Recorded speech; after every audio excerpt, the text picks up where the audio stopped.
Fala investidor, fala investidora, como é que vocês estão? Espero que estejam todos muito bem. Quem fala é o André, criador do canal e agora então investidor qualificado. Eu gostaria de trazer para vocês um pouco sobre o XPCA, o XP Crédito Agrícola, um fundo do agronegócio, ou um FIAGRO, como a maioria das pessoas gosta de chamar, que tem atraído muita atenção das pessoas, não só pelo seu baixo valor, ali na casa dos seus R$ 10, mas também porque é um fundo que tem pagado muito para o seu cotista. Muitas pessoas também me perguntam, André, qual que será que é melhor, o RURA 11 ou o XPCA 11? Só para que a gente consiga estabelecer de uma forma clara, os dois eles podem coexistir na sua carteira, mas é importante você saber que cada qual tem estratégias diferentes e percepções de risco também diferentes, a depender, claro, da sua carteira de investimentos. Mas, se você quiser, depois desse vídeo, acompanhar um pouco do RURA 11, nas telas finais eu vou deixar o vídeo para te direcionar para o vídeo do RURA 11, que eu também fiz analisando toda a carteira e não só olhando os números e a diversificação por setores, mas também a questão da contabilidade deste fundo, mostrando que ele tem muito mais rendimento do que efetivamente hoje ele está distribuindo. E exatamente por isso, mostrando que os fundos imobiliários e os fundos agro, eles são extremamente resilientes e um ótimo veículo de investimento. Então, sem mais delongas para a gente falar sobre o XPCA, fique comigo para logo após o vídeo. Então, vamos para o vídeo.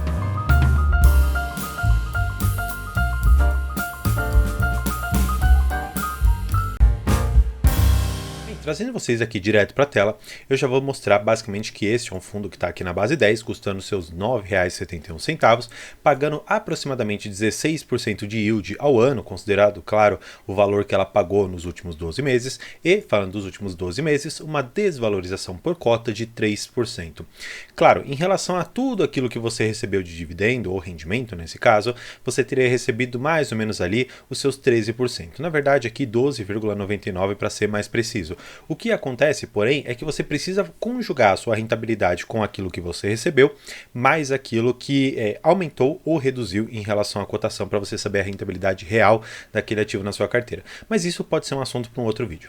A primeira coisa que eu gosto de analisar com vocês é o tamanho desse fundo. E aqui nós temos o valor patrimonial por cota, 432 milhões de reais. Só para que a gente trace um paralelo, já que eu comentei que eu fiz algumas comparações a respeito do XPCA e do RURA 11, o RURA 11 ele tem um patrimônio praticamente de 1 bilhão a mais do que nós temos aqui.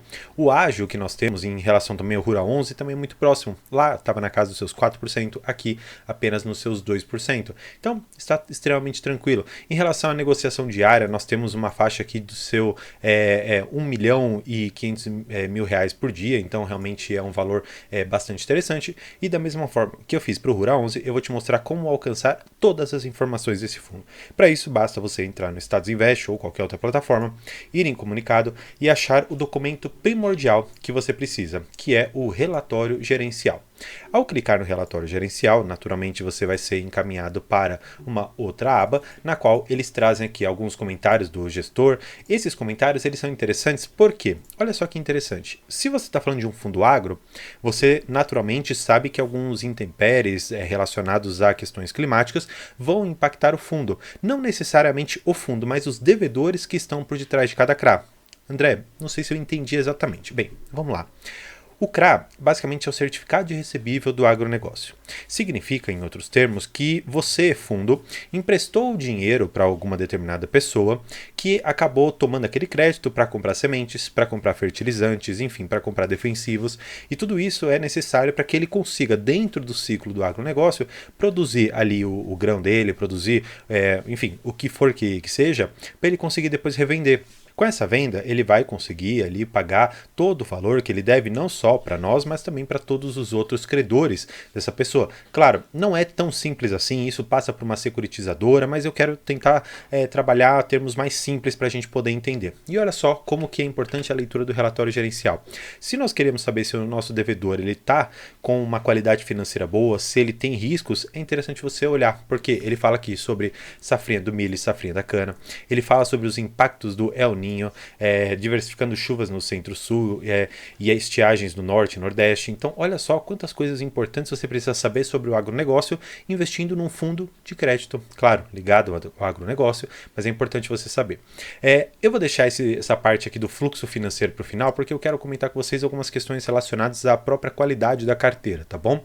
Então, eles trazem evolução por cota, negociação, não é algo que a gente precisaria se preocupar tanto a princípio, é mais interessante agora enxergar um pouco do que esse fundo ele tem dentro do seu portfólio. E aqui, falando sobre o portfólio, nós vamos falar que ele está com basicamente 92% aqui em CRAs, ele tem cotas de fundo de investimento em direitos creditórios do Fiagro, ou seja, ele investe num outro fundo que tem dentro dele mesmo cotas de, vamos dizer assim, dívida relacionadas ao agro, ou seja, considerando todo o patrimônio aqui do fundo, basicamente ele tem 99,3% investidos diretamente no agronegócio, tá bom? Então, só para que você compreenda a diversificação que eu comentei aqui com vocês, ele tem bastante CRAs, cotas de FDIC de agro e tem uma posição de menos de 1% em caixa, ou seja, é um fundo extremamente bem alocado neste momento.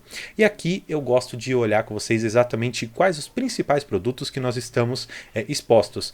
Eu gosto sempre de usar a palavra diversificação e nunca pulverização. Por quê? Pulverização, a meu ver, dá um sentido de que você está colocando crédito e não sabe muito bem para onde você está destinando esse dinheiro. A diversificação significa que você dilui o risco e que você permite, de uma certa forma, trazer o maior retorno considerando um risco maior ou menor. E aqui eu acho que a diversificação no portfólio foi também muito bem feita. Claro, não é tão diversificado como o Rura 11, até mesmo por conta do patrimônio líquido, ou seja, do valor total que o fundo tem, mas ainda assim eu acho que está bem interessante. E olha só que diferente, eles têm aqui 28% em produtos de grãos, e depois eles trazem a questão de usina. Olha só que interessante isso aqui. Claro, tem produto de cana, revenda de insumos, esses outros aqui, eles não são o principal. Eu diria que os principais seriam esses aqui que eu vou grifar. Os produtos de grão, de usina e produção de cana de açúcar. Então, olha só quanto que isso reflete dentro do patrimônio do fundo. Isso daqui me dá uma certa tranquilidade de perceber que nós não estamos vinculados a um único setor. E quando estamos falando de grãos, não estamos falando só da soja, mas existem outros tantos, como milho, safrinha, enfim, tem outras tantas coisas aqui que podem estar incluídas dentro de produtor de grãos, tá bom? Eles colocam aqui algumas regiões e olha só como é bem diversificado também em regiões, ou seja, o efeito climático não afetaria tanto, a não ser aqui no Mato Grosso que tem 35,4%, tá bom? Em relação ao indexador, eu comentei isso também no Rura 11 e vou voltar a comentar, na questão rural é muito mais comum nós vermos CDI como o indexador de correção daquele empréstimo que nós fizemos. O IPCA ele é muito mais difícil de nós vermos, mas aqui nesse fundo ele ainda representa uma proporção boa de 13,5%, tá bom? Eles colocam a questão do duration, do crédito, mas isso aqui também para agora não seria tão importante. O que eu gostaria de olhar com mais cautela com vocês é essa questão do percentual PL. O que significa isso? E aqui eu vou trazer para vocês enxergarem como que funciona tudo isso. O patrimônio líquido seria todo o dinheiro que o fundo ele teria. O percentual de alocação do patrimônio líquido significa quanto daquele bolo de dinheiro está exposto a um ou mais devedores. Basicamente essa a compreensão que você deve ter ao analisar o percentual do patrimônio líquido ou o percentual PL. Neste caso aqui, você vai poder perceber que existem alguns CRIs.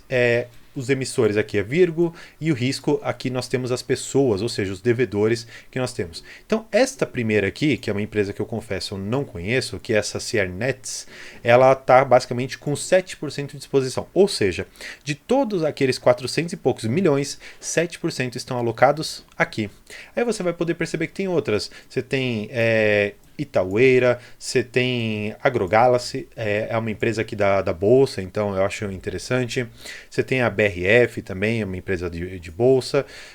Deixa eu ver, essa Copa Grill também é uma conhecida. Enfim, o Usina Santa Fé também. Enfim, você pode perceber aqui o quanto que nós temos de valor aplicado em cada um deles. O que eu acho que você deveria tomar mais atenção hoje em dia? Nesses três primeiros aqui, que correspondem a esses devedores, que tem uma taxa relativamente ok, CDI mais 3, CDI mais 4, e nós temos uma exposição muito alta. O que me gera uma certa tranquilidade é que eu não tenho, por exemplo, um CDI aqui na casa dos seus 5%, um CDI na casa dos seus 7%, ó, como a gente vê aqui alguns outros, são CRIs um pouco mais tranquilos, porque é uma indexação não tão cara para o devedor, de modo que fazer com que ele consiga no futuro pagar todo esse valor aqui para a gente, tá bom? Só para que eu siga para a parte final, já que a gente enxergou o que esse fundo faz, como que ele faz, quanto que ele está exposto a um determinado devedor, eu quero trabalhar com vocês os números deste fundo aqui em relação à sua, vamos dizer assim, DRE. Eles colocam aqui o fluxo financeiro em julho de 23 e nos 12 meses. Só para que a gente tenha uma forma de trabalho correta, eu vou analisar apenas julho aqui com vocês, tá bom? Para que a gente consiga mais ou menos replicar todo esse montante para frente. O que eu acho interessante? Você ver quanto que você tem de receitas, despesas e ver quanto que você está distribuindo. Para você saber, de uma certa maneira, se você está distribuindo mais ou menos daquilo que você efetivamente está captando. E nesse fundo nós temos algo que é particularmente interessante de você saber. Olha só. Eles colocam aqui pra gente que eles tiveram algumas receitas de CRAS em regime caixa e regime competência.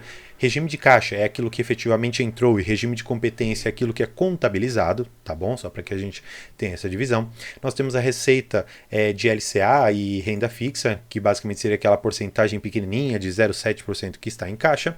Tivemos algumas despesas operacionais e nenhuma reserva, tá bom? O que eles me trouxeram finalmente? Eles me trouxeram que, em questão de regime caixa, que é o que mais vai me interessar, eles tiveram um resultado de R$ 4.614.000. Já eles fizeram uma distribuição de R$ 5.462.000. O que isso, de uma certa forma, denota para mim? Denota que eles estão distribuindo mais do que eles efetivamente estão gerando. Isso, a meu ver, pode ser no futuro um percalço pelo qual esse fundo ele vai passar. Porque se você distribui 800 mil a mais do que você está gerando, isso no longo prazo tende a não ser saudável, porque o dinheiro ele precisa sair de algum lugar. E se você não mostra da onde que ele está saindo, fica realmente um pouco complicado. O que eu acho interessante a gente notar e perceber em outros momentos aqui no fundo. Se este valor que eles estão distribuindo aqui embaixo, ele não é de uma decorrência, vamos dizer assim, de reservas acumuladas no fundo. Se esse for o caso, não tem problema. Mas eu acho extremamente importante você sempre ficar de olho nesse tipo de contabilidade. Por quê? Quando você pega, por exemplo, nesses 12 meses consolidados aqui. Você vai poder perceber que o regime caixa foi de 43 milhões e eles distribuíram 48. Claro, você precisa saber também que eles têm de competência, ou seja, registrados contabilmente, como fluxo a receber 48 milhões de reais. Na verdade, nesses últimos 12 meses foi o que eles efetivamente receberam. No entanto, isso ainda assim traz para mim um risco que eles estão distribuindo mais do que efetivamente eles têm. Isso, de uma certa forma, não é o problema que você deve levar em consideração. O que você deve ter em mente é que esse fluxo de rendimentos aqui na casa dos seus 12, 13 centavos, ele provavelmente não será sustentável. Isso deve cair significativamente, talvez em alguns meses, considerando que esse dinheiro ele precisa ser dividido semestralmente, claro, por conta da lei que determina a distribuição de 95% do seu resultado durante o semestre, e depois que esse semestre passar e você não tiver mais reservas acumuladas, você vai voltar para o resultado ordinário, o resultado comum do fundo. E isso me soa um alerta muito grande. Se você assistiu ou vai assistir o vídeo do Rura 11, você vai perceber que lá nós temos uma dimensão extremamente diferente do que no XPCA, porque lá eles têm receitas maiores do que eles distribuem. Aqui no XPCA você tem receitas menores do que é efetivamente a distribuição. Isso, a meu ver, já é um alerta importante para você colocar na hora da sua análise. Claro, isso não exclui a possibilidade de você investir em um ou outro, mas é interessante você saber aqueles riscos que você incorre ao investir no XPCA e no Rura 11. Então, espero que tenha gostado desse vídeo. Se você gostou mais ainda da forma que eu passo esse conteúdo, faça aqui o convite para você se tornar membro. Existem diversos conteúdos e diversos benefícios que você pode obter através dos membros, e faça o convite para você conhecer todos eles. Então, por hoje é isso. Muito obrigado e tchau!